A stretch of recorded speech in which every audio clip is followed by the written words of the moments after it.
excellent. We're live and broadcasting on the internet, and we're doing a Google Hangout on air for In Mind in Body, and we're talking today to the founder of In Mind in Body, Tessa Guy. Hello, Tessa.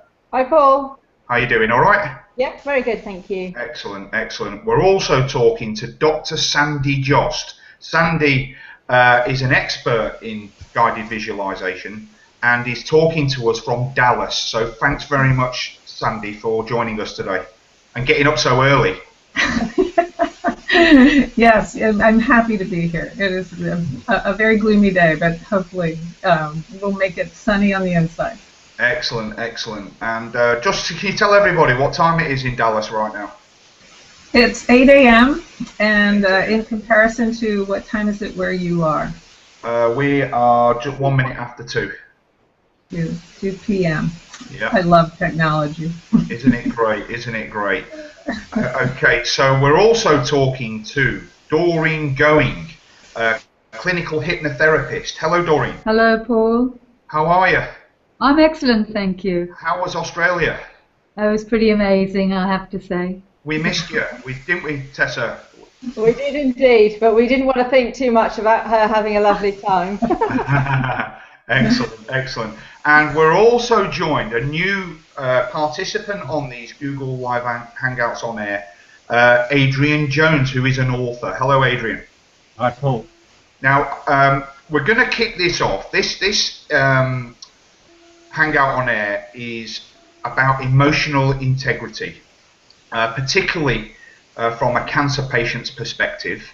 And what we're going to do is ask Sandy to kick this off and explain what emotional integrity is in that context, and then we're going to try and spark a discussion amongst the panel about emotional integrity and why that's relevant. By the way, panel, not to put you under any pressure, but we've got quite a few people watching this live. Of course, there will be, for those people who can't watch it live, there will be a recording afterwards, which, by the way, all the panel members can share on their YouTube channels and so on. So let's kick this off then, Sandy. Go ahead. Okay, the term emotional integrity, Tess actually invented, or at least it discussed it as such, and I love that sound of what it means. And when you work with people using visualization or hypnosis and all of these methods, you tend to get a little deeper into the mind and its workings. And so you learn that emotional integrity is so essential to your wellness and health. And especially when dealing with cancer, it's a good time to reassess what you're feeling and what you have been tolerating in your life and what you are excited about in your life. And that's why a lot of times after cancer diagnosis, people will say that it turned out to be the best thing in their lives. I mean, I want to involve both of you, Tess and Doreen, in this, but it's like, am I accurate in that assessment after the experience? Definitely. I think, with my cancer experience, so that was in 2010, it was the first time, due to the chemotherapy, that I was laid up in bed, that I couldn't do anything that I would normally do to de-stress my body, which would be running or cycling. And it was the first time in my life that I sat back and said, okay, Tess, what's going on in your life? Why do you think you are where you are? And it gave me the opportunity to really look at everything that was happening. And I read a fantastic book called Brandon Bay's The Journey, and that's all about emotional healing and going back and looking at events in your life. And that's what I did. I went to The Haven, which is a fantastic breast cancer charity in the UK. They offer 10 free treatments to people with breast cancer of a huge variety, and it's there that I did some emotional healing sessions. Yeah, I had to be honest with myself and look at avenues that actually weren't sitting well with me, that I had pushed under the carpet for many years, and now was the time. Here I was, has been given the opportunity. Cancer had knocked on my door and said, "Come on, Tess, open up to what's really happening in your life." And yeah. Well, Tessa, could you just mentioned then about being honest with yourself. At those sessions, what was it that made you realise? What are the things that you were then honest with yourself about? And I know that probably is a deeply personal question, and tell me to mind my own business if you like, but I think what we need to try and do here is the people that are watching this can relate to your journey, and I think that it would be very compelling if you shared that with us. Okay, well, it is very personal, but I'd been living a life that I wasn't totally happy with, and I was pretending to myself that I was. I'm a mum with 3 sons who I absolutely adore, and I realised through my emotional healing that I needed to step out of my marriage and take a different route, and allowing myself to do that took a huge amount out of me, but for me, the cancer was my spirit hopping up and down and saying, "Come on, Tess, for goodness sake, listen to yourself. Stop pushing the emotions that you've got under the carpet and pretending you're happy and that all is well, when actual fact, it's not. It was far from it." Sorry. Go, who was talking there? Sandy. I was admiring. It was me. I was admiring the point of how she touched on some important things, and you can tell. I mean, it must have taken unbelievable courage for those emotions to be acknowledged, because when you're dealing with cancer, you're kind of feeling like you don't want to disrupt the boat. You're already overwhelmed. But I think, and depending on who our audience is, whether they are practitioners, whether they're cancer patients, or whether they're the caregiver, it helps everyone to understand that this is an opportunity for the individual faced with cancer to be involved in a hero's journey rather than what anyone else might consider a victim's journey. And that is why, as a practitioner, it's so important to see the person in front of you who you're helping as the person capable of not only doing some unbelievable healing, because the body is amazing, but also the mind plays such a big role in this. And so even though a typical breast cancer individual lives for the world, doesn't live for themselves, lives for everyone else. That's the classic type B personality, I think, is what they're C. Type C personality of type, all these, who cares? Everyone's an individual. And I have heard MDs mention to me that if they simply ask the patient, what is this cancer saying? What do you need to heal? Then amazing knowledge comes forth from within. But when you do guided visualization, it's even easier to tap into those deeper places, the ones that have been suppressed.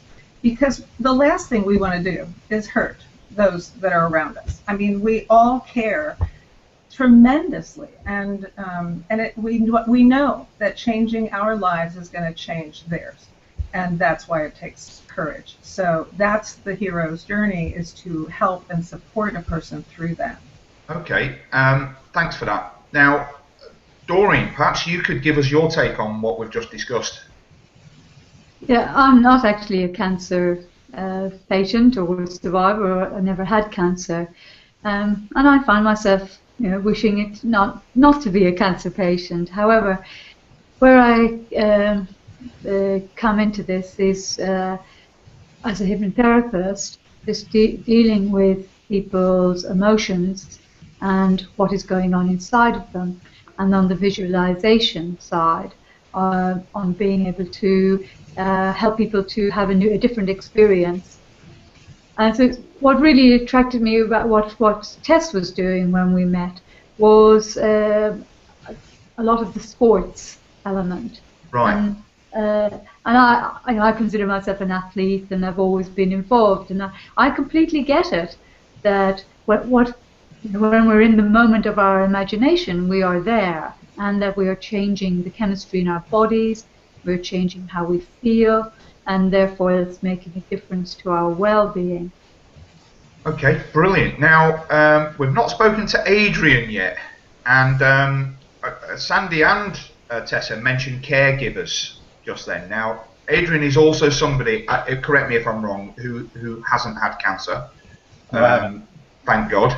And but you do have a very deep and personal experience with cancer, because you're a widower, so your partner or wife died of cancer in 2011, wasn't it, Adrianne? Correct. Yeah. Right. So you have a very deep personal experience, and you've actually written a book about this. So perhaps you could tell us a little bit about your experience as a caregiver, and maybe even plug your book as well. Definitely use this as an opportunity to do that.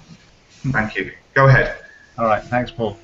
So my experience really of emotional honesty or emotional integrity comes back to a very simple point right at the beginning of a process of adversity, and that is about acceptance. So an amazing thing happened on my personal journey, because within 60 minutes of having a fairly devastating diagnosis given of life expectancy of less than 5 years, my wife stood in a hospital corridor with me and said it could be much worse. She had accepted within an hour of her consultation that the worst possible scenario for her was going to play out, and she couldn't do anything about it. Right.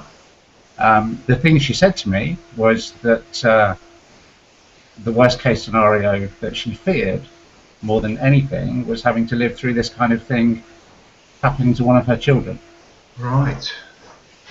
So really, when I kind of strip everything back and look at my journey, it was the inspirational element of my wife being able to switch a negative situation into a positive, to know that she was going through this instead of one of her children.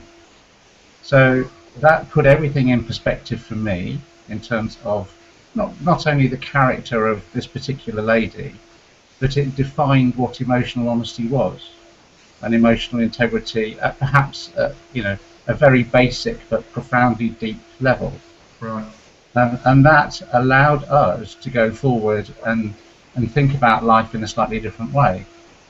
So if I put this into a context very quickly, in terms of changing your thought processes, changing the way that you look at life, and I suppose there is a lovely attachment there to visualization, guided or otherwise.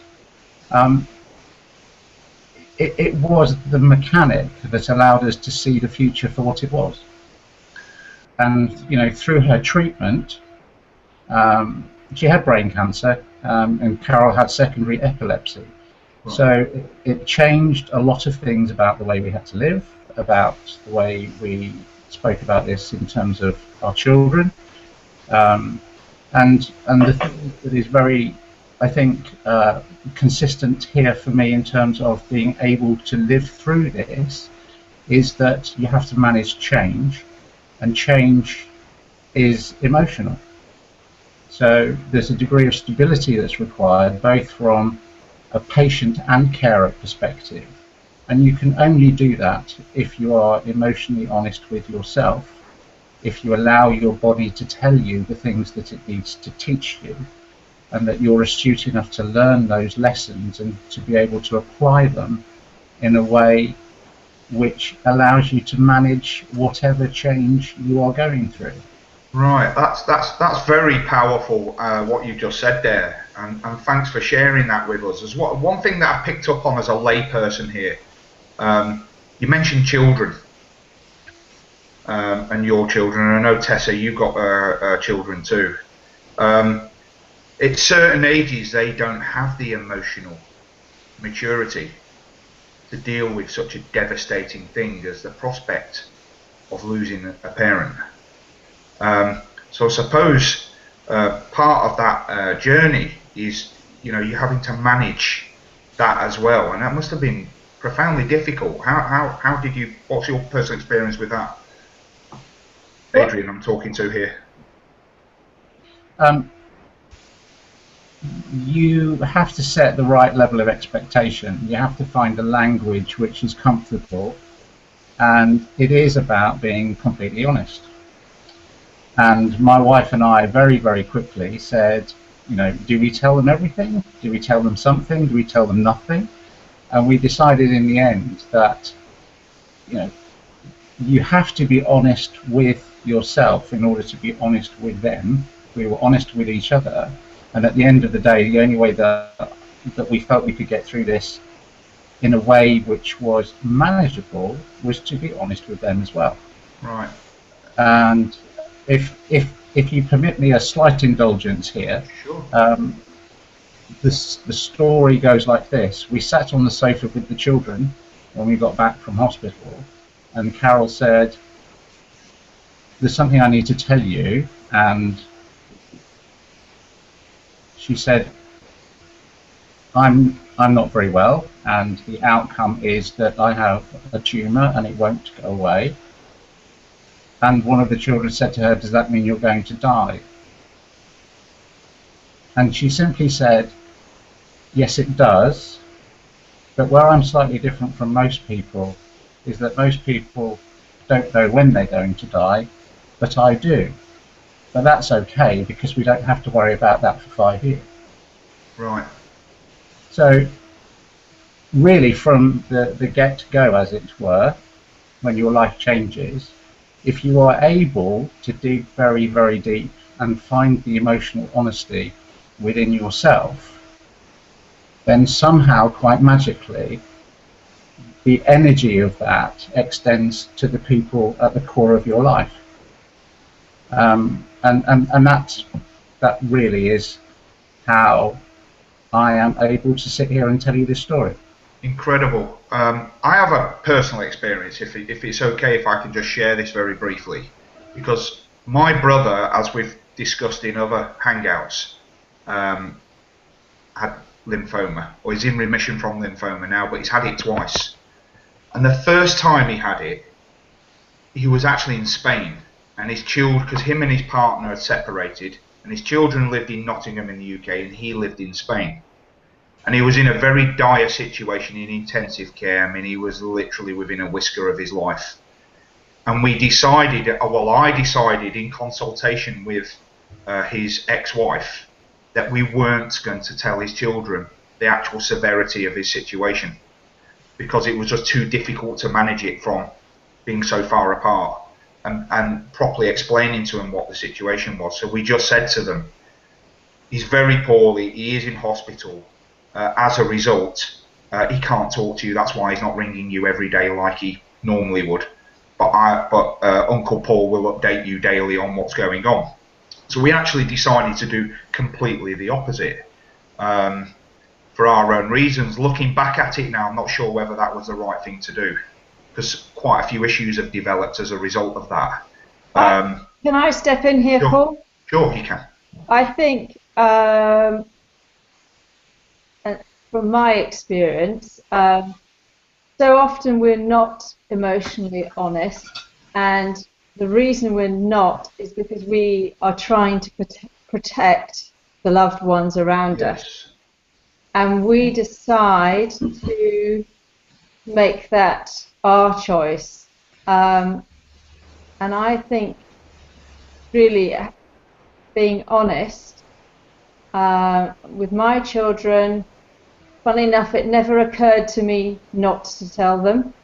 I know Macmillan Cancer Support put out a booklet, how to tell the family. But as I say, it just didn't occur to me not to tell them right from the start what was happening.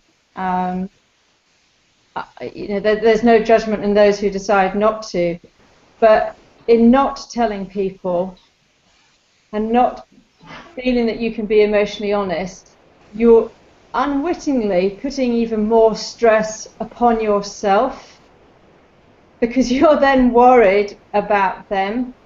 And as a lot of our talks have been about stress, the impact that stress has on the body, and everybody's stress levels are different, and how people deal with it will be very different. But we need to keep away from the stress. The stress so suppresses the immune system, and as we mentioned earlier, a cancer diagnosis can actually almost double the size of tumours in certain areas. So keeping people away from stress, allowing them to be emotionally honest with themselves, for me, is absolutely key. Well, actually, I think we've just... Sorry, did you want to come in there, Sandy? Yes, I want to, again, explain this integrity in the way that Tess addresses this with such... I use the word courage, but it's only because I think the only reason it feels like we need so much courage is our culture doesn't support emotional integrity. So we have to all understand where we're coming from when our first reaction is to protect and not be in integrity with ourselves. Because from the time we're little, as soon as we're throwing a temper tantrum, we're told to be quiet and behave. And so every man, woman, child out there is trying their best to be lovable and do the right thing. So our interpretation of what we need to do is always a mystery. But the more we do, as Tess points out, live a life freer of the stressors that are all around us, is to first of all go inside and ask ourselves. That's why I want these hangouts to be empowering, because there's so much you can do. It isn't about understanding and learning about all this and then saying, oh my, what am I going to do about it? It's more about realizing there's always a choice. And I love Adrianne's word of managing change. So, okay, you go inside and learn for yourself, or you express honesty with yourself about what it is you're tolerating or dealing with or wishing weren't so. And then you seek help. You seek either from friends or professionals, you seek help in managing that change. Because to make a change, and even these visualizations, even the One Cancer Involvement Program recordings, it's all about the change that gets managed in such a way that you come out on the other side, still loved by all those around you. It's called Transition, is the name of that recording on In Mind and Body site.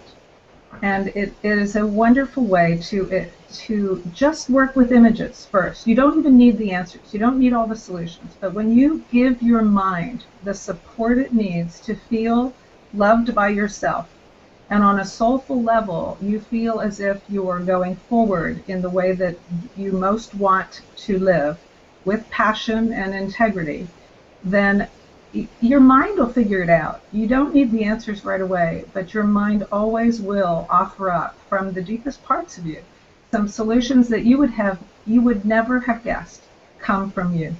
And when the professional and the caregiver realizes that this skill is everyone's skill, it's not that the professional has to give the answers to the patient. The patient has the answers. And everyone listening that is dealing with cancer has the answers that are best for them. And so this is what we're trying through In Mind and Body, is to help everyone understand that their mind is their support team. It's where you can offer up these images of support, and know that the body knows what to do with that. Okay. I just wanted to bring Doreen in here as a professional, as a clinical hypnotherapist, because you must have seen in your.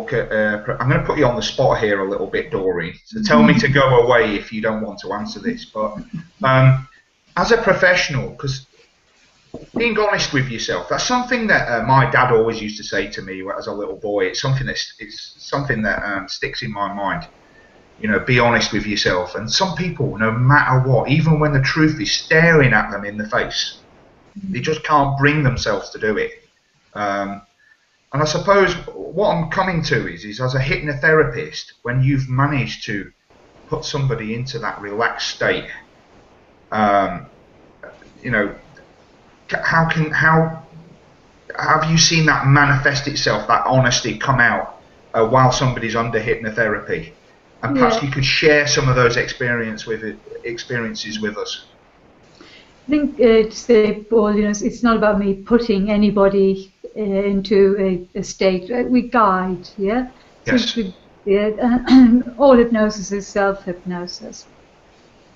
But when we're in that relaxed state of being, then we have access to that part of our mind which allows us to be in touch with our emotions. And the things that come up for us are so different to what we would have never have thought at a conscious level. And we're just trying to think of an actual incident or an actual example. Isn't springing to mind just at the moment. Fair enough. I did put you on the spot. So yeah, it's okay. But they're like light bulb moments when it was like we thought the problem was over here, and we realized it's got absolutely nothing to do with that. It's about some other belief that we've got, or some other emotion that we have that we weren't really aware of it. So it's the emotions that come up, like anger is a great one, actually, come to think of it. It's like, I'm not angry. I mean, and I'm one that actually says, I don't do anger. But really it is that I have a fear of anger, therefore I avoid anger. It's not that I don't feel it, but it's that I have a different strategy about how to deal with it. And of course we get so used to behaving in that way that we actually believe our own little lie. Because it's been working for us for so long, yeah. And it's only when we're in that place where we can actually find emotional integrity that we actually find what it is. You're absolutely right, Doreen. I think anger is the number one. Well, women in general have trouble expressing anger, but this isn't just about women. But anger is one of the seen, documented emotions that once expressed will often change the diagnosis. A second emotion that is often buried is grief. And so all these emotions kind of mingle and have their own fingers within each other. But because usually even within grief there's anger, you know, and within anger is grief. So I don't mean to segregate them, just to point out that we tend to suppress. We don't like these feelings, so we just try to get rid of them, and getting rid of them doesn't solve the problem. Okay. Masking them, we don't really even get rid of them, do we? We just mask them, right? Drown them. Yeah. And therefore, when you do work with a professional like yourself, it's really about feeling safe. All of self-hypnosis, visualization is about listening to a recording that helps put you in those deeper places in a way that allows you to feel safe enough to bring up all those emotions that we really don't want to deal with and that we've been suppressing. And if you feel uncertain doing it on your own, then by all means find someone you can trust. Tessa, did you want to come in there? Yeah, I was just going to connect with people's beliefs. Often, you know, we have learnt beliefs from a childhood, and we just willingly go along with those beliefs, which actually have no founding. And it's when we go back and and look at them and say, well, actually, I've been thinking X, and as Doreen said, it's not like that at all. And everybody's perceptions of a situation. We could all watch a house fire, let's say, not a very good example, but a house fire in different corners of a building, and we would all have a different perception of the event. And depending upon past experiences or information that we've heard or learnt, we then build up a picture in our mind of that event. And so there's no wrong or right to anything, but we have to be careful what we attract into our lives with that belief. Does that make sense, Sandy? Yes, and you're right, because when you have a perception, it is so true that you see something that someone else without that perception doesn't necessarily see. And a lot of times you can listen to their perception and be in awe that they were able to come up with such an understanding. That is why it's so important to get quiet instead of continuing on and on and on with your same belief. It's at any moment challenge every single thing you think.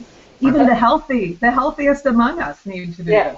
Sandy, in your imagery course, you talk about, there's a part of it, that once we have a perception and we then have an emotion that's attracted to that perception, the mind and the body work together in a cycle to feel those feelings again, because although we're not in comfort, the mind and body are working together to reinforce that emotion. Yes. It's like an addiction in the sense that the mind develops a taste, just like we do for sugar. The mind also develops a habit to want to seek that same feeling over and over again, and it's like an itch that needs to be scratched. And so if we find ourselves constantly in gloom or constantly looking for a food to fill a hunger that isn't really there, there's so much going on in a deeper way that we could challenge if we wanted to. Okay. And your health is part of it. If something's out of balance, it shows up. And rather than blame your body for letting you down, it's important to look at what you can do to access some of those wonderful places within everybody. We're all going to die. It's not about, healing doesn't occur when you don't die. Healing occurs when you live the most passionate life you can live.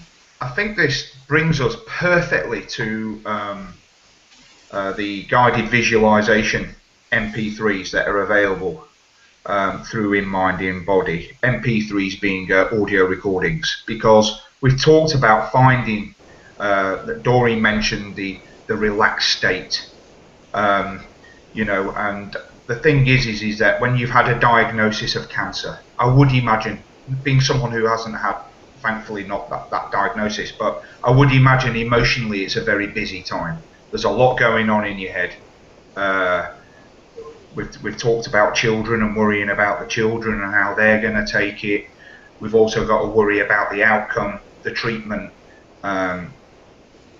work, professional lives. There's just so much going on in our minds, and the point I'm getting at is how the MP3s get us into a more relaxed state to find ourselves, find our own emotional integrity, our own emotional honesty.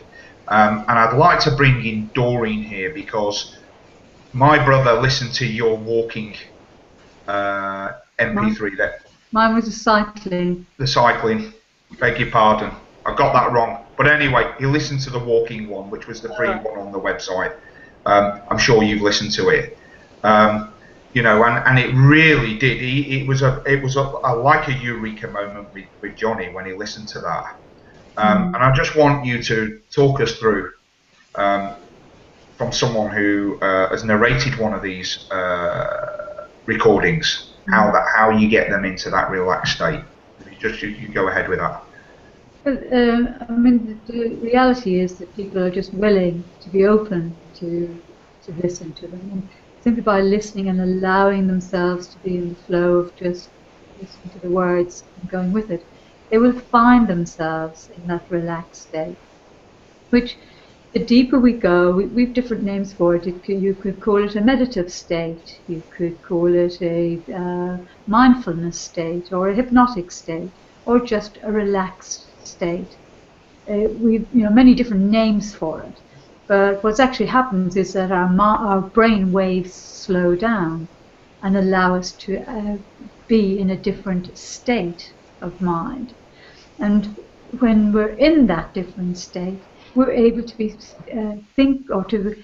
feel clearer, be in touch with what's going on inside of us. But we're also there's different, I suppose, purposes of the MP3s that are on the site. Some are for really accessing inside on an emotional level, and some are more on creating a well-being feeling with endorphins and oxytocin and other emotion or chemical changes in our body that inspire us and ignite us to keep going. Okay, fantastic. Thank you for that, Tessa. Also, I suppose it helps at a very, I'm talking very basic level here because I want to make sure that the lay people listening to this understand. But also at a very basic level, it just helps us forget about when you're listening to one of those MP3s, and it's what my brother said, it just made him forget about everything else going on in his life. Blocked all that out almost. And he got lost in this recording. He said he absolutely loved it. Well, you're absolutely right, Paul. If we, I've said it a few times, but scientists imagine that we have, scientists tell us that we have over 70,000 thoughts a day, 90% of which we repeat tomorrow. Almost 70% of those are negative. And that's without cancer. So you've got cancer in this equation on top of that, and we are just worrying the whole time. We're worrying about the future. Due to the diagnosis and looking back, we're worrying about the past. What we're not focusing on is the now, that where we are at this absolute moment in time. And the fantastic thing about listening to the visualizations is it brings you into the present, and it circumvents those troublesome conscious thoughts that we repeat again and again and again, and it allows us to go into this multi-sensory journey that we bring up the positive emotions, the feelings of well-being, which allow our own bodies to heal, or in circumstances where we don't heal, but we relax the body into a state of gratitude that we are where we are, and an acceptance of life, as opposed to fighting everything. And so much they talk about in the news about fighting cancer, and for me, you have to take the word fight out of it, because it isn't a fight, because fight is stress. We are trying to do the complete opposite. We're trying to relax the body, to activate its innate healing system, and be in this present moment in time, and grateful for what we do have. Okay, I picked up on just one of the words you used there, which was stress. And the thing is that without cancer, life is stressful. You take my brother as an example. He's got a lot of stress in his life. He's got a teenage son. He's got an ex-wife, and I don't have to go into the details. I'm sure you can imagine. It's a stressful life. Is stressful. We all have jobs. We all have pressures, life pressures, and then you bring in this bombshell of cancer. and bang, you know, it's like where do you turn? And I know for a fact, as my brother has said on numerous occasions, and we did a hangout on it, that he found it very, very useful just to, it's like, I think he used the word, did he say escapism? Yeah. Tessa. He called it escapism, which I never put that word into his mouth. I've used Johnny's words. They were very helpful. Sorry, say that again, Tessa? I've used Johnny's words. They were Have very you? helpful. He'll be delighted to hear that. He's watching this now, I think. So. Hi, Johnny. Hello, Johnny. But yeah, incredible. Just give us your take on it, Doreen, very quickly on the MP3s and how that whole escapism principle would work to your mind. Yeah, I mean, it's lovely the way you described it all. Tessa. The escapism is, I suppose, really that we are in the now, exactly as it is. We're not in the past and we're not in the future. When we're in the moment and we're there, we feel. We actually can feel wherever we are. So it's when we're so focused and so absorbed in our moment, then that is what allows us to be free of everything that was or that is actually all outside us. So it's a moment of being absolutely in our moment and focus completely on that. That allows us the escapism from what we normally spend our time in, the past or the future, tormenting us. Okay, fair enough. And quickly, Sandy, because we're going to start wrapping this up in a minute. We've been going on for nearly 45 minutes, which is fantastic. One of the things we wanted to do was bring in more people to make these discussions more dynamic, and I think that has definitely worked today. It's been great. Can I interrupt you, Paul? Yes. And what I'd like to ask Sandy to talk about, if I can, I'm going to put Sandy on the spot. It's the word change. You know, good one. So often people fear change, and I know Adrianne touched on it earlier. Go ahead. Sandy, can you explain to people, you know, how change is not something to be feared? It's inevitable, but it's how we deal with it. Yes, boy, that's a great, I think, important piece to end on for the talk, because anyone listening is going to look at change with fear. And if we just realize why, the brain is one of these instruments of our body that has actually helped us by being what it is, which is it loves rote. It loves everything to be routine. That's how the brain has survived over the many, many years of human nature. So if you understand that the brain is only trying to help you live successfully by doing the same thing as you did yesterday and having the same thoughts as you had yesterday, realize that change is just going to be a little different for your brain to embrace. But in the end, in 6 weeks, 8 weeks, 6 years, it'll all then become the new normal for your brain.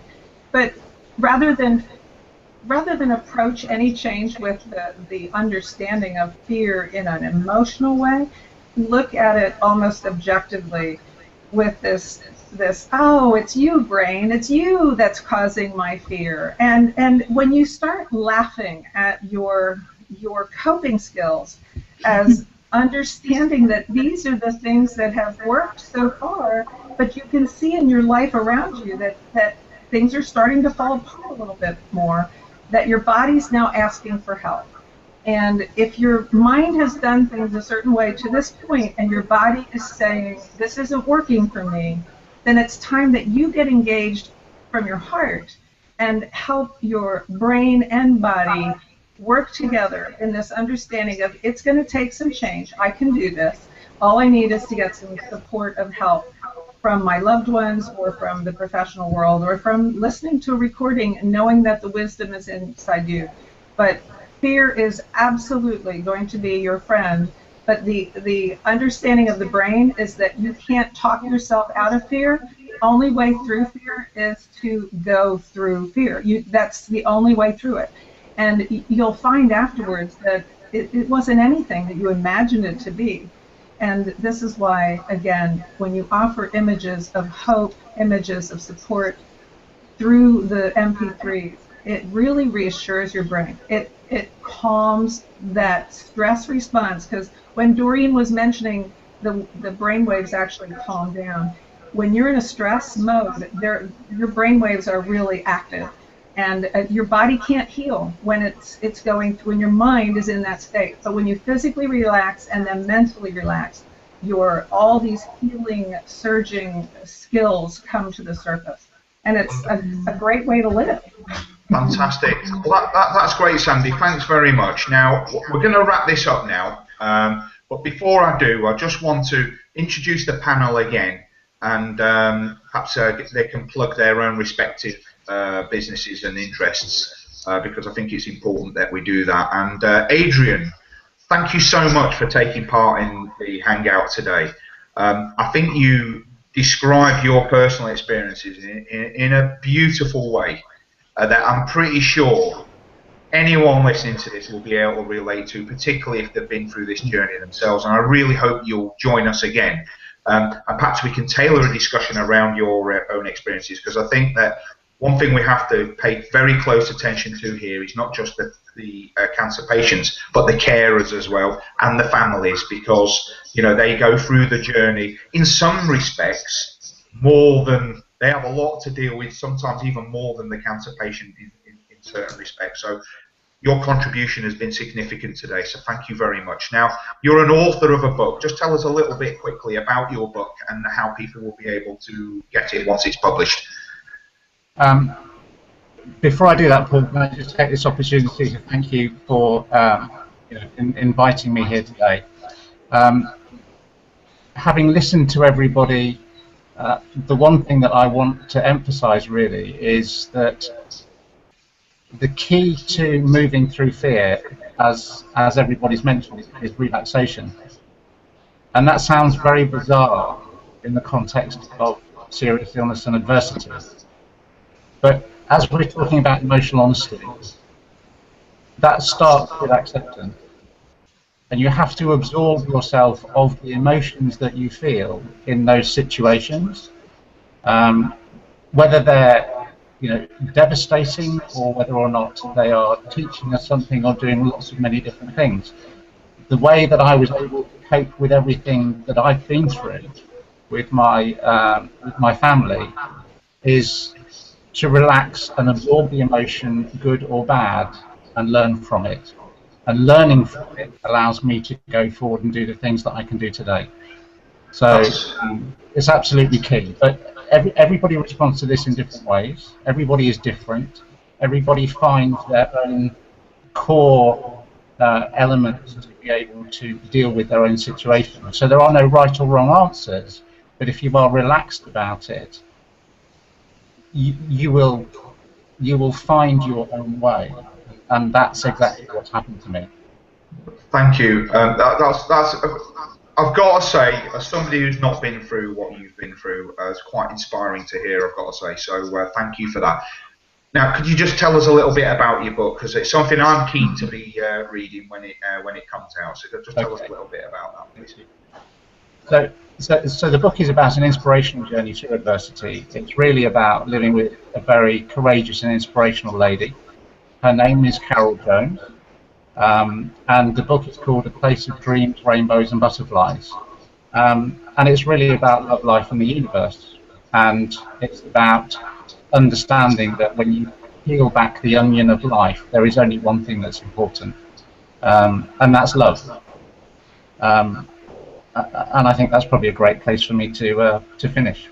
Right, fantastic. I hope that, so long as you don't object, and Tessa, I think might be a good idea that actually, when the book is published, that we actually do a hangout just about the book, and we don't have to do any spoilers or anything like that, because obviously we want to encourage people to buy the book. But perhaps we can explore some of the issues that are brought out in the book and that type of thing. Because I think I would enjoy that, and I'm pretty sure people listening to this would enjoy it too. So hopefully, Adrian, you won't object to doing that. Not at all. Thank you. Excellent. And quickly, when is the book being published, and how will people be able to buy it? It's in the production process at the moment with a publisher in the US. So when I have more information, I would be delighted to share it with you. Wonderful. Okay, fair enough. We'll leave it at that. Quickly, you on Twitter, Facebook, anything that people can find you? We didn't have time to sort out your lower third today because we had a few technology problems. The next time you come on, we'll have that set up. But yeah, are you on Twitter or anything? I'm on Twitter at Rainbow's Place. Rainbow's Place, at Rainbow's Place. Lovely. I'll put that in the show notes later. Thank you very much. Doreen Gowing. So good to have you back on the Hangout today.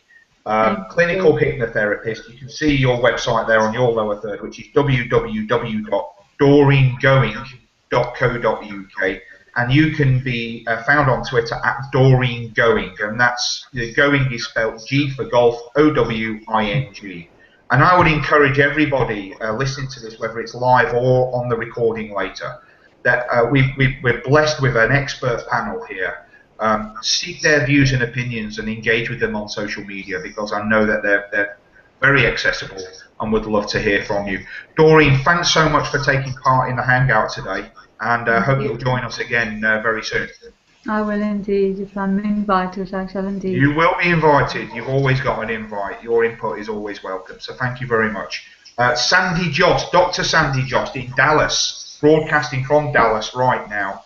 You can find out more about Sandy and her activities at www.healingimages.com, and you can engage with Sandy on social media, Twitter at S for Sierra, L for Lima Jost, J-O-S-T. Please speak to Sandy. She's an expert at this sort of stuff. And again, I know she's more than happy to engage with you on Twitter. Also, I would definitely recommend that you listen to Sandy, because you've got some MP3s on the In Mind in Body website, MP3 audio recordings for your cancer involvement program, haven't you, Sandy? Yes, I do, and they're in hospitals in America being used alongside conventional treatment, especially with chemo and radiation and surgery. So these resources are there on Tessa's website for you to use, along, not just within research, but within, your own journey.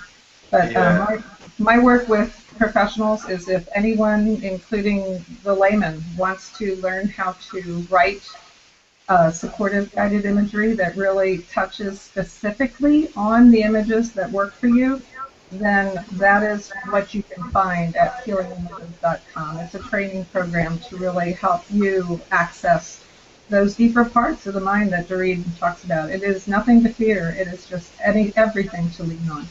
Wonderful. And if anybody has any questions, you're more than happy to talk to them on Twitter, aren't you, Sandy? Absolutely. I'd love it. Fantastic. Thanks again for taking part in the Hangout, Sandy. It's always great having you on here and your expert views. So thank you very much.